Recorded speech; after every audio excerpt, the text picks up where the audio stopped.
சென்னையின் பல்வேறு பகுதிகளில் நேற்று நள்ளிரவில் கனமழை பெய்த நிலையில் இது வடகிழக்கு பருவமழை தொடங்குவதற்கான அறிகுறியாக தகவல்கள் தெரிவிக்கின்றன. இதுகுறித்து நமது செய்தியாளர் தயானந்த் அளித்த விரிவான தகவலினை தற்போது பார்க்கலாம். சென்னையில் இன்று நள்ளிரவு 2 மணி முதல் 3 மணி வரை கிட்டத்தட்ட 1 மணி நேர அளவில் பலத்த மழை பெய்தது. அதாவது சென்னை வானிலை ஆய்வு மையம் கடந்த சில நாட்களுக்கு முன்பு சில அறிவிப்புகளை வெளியிட்டிருந்தது.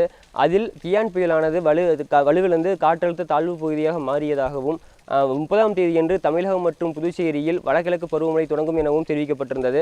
மேலும் வடகிழக்கு பருவமழை தொடங்கி முதலில் 4 நாட்களுக்கு மிதமான மழையாகவும் அடுத்த சில நாட்களுக்கு கனமழைக்கு வாய்ப்பு இருப்பதாகவும் தெரிவிக்கப்பட்டிருந்தது. இந்நிலையில் வானிலை ஆய்வு மையம் வெளியிட்டிருந்த இந்த அறிவிப்பையொட்டி இன்று கிட்டத்தட்ட சரியாக நள்ளிரவு 2 மணி முதல் 3 மணி வரை இந்த பலத்த மழை பெய்தது.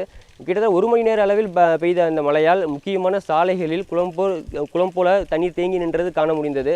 கிட்டத்தட்ட இந்த முன்னெச்சரிக்கை, அதாவது வடகிழக்கு பருவமழையொட்டி அரசு தரப்பிலிருந்து பல்வேறு முன்னெச்சரிக்கை நடவடிக்கைகள் எடுத்திருப்பதாக அரசு தரப்பில் தெரிவிக்கப்பட்டிருந்தது. கடந்த ஆண்டை போல வெள்ள அபாயம் உள்ளிட்ட முக்கியமான பேரிடர்களை சமாளிக்கவும் அது மட்டுமில்லாமல் மக்களுக்கு தேவையான முன்னெச்சரிக்கை நடவடிக்கைகளையும் தீவிரமாக எடுத்திருப்பதாக அரசு தரப்பில் தெரிவிக்கப்பட்டிருக்கிறது. நியூஸ் 7 தமிழ் செய்திகளுக்காக ஒளிப்பதிவாளர் பிரபாகரனுடன் தயானந்தன்.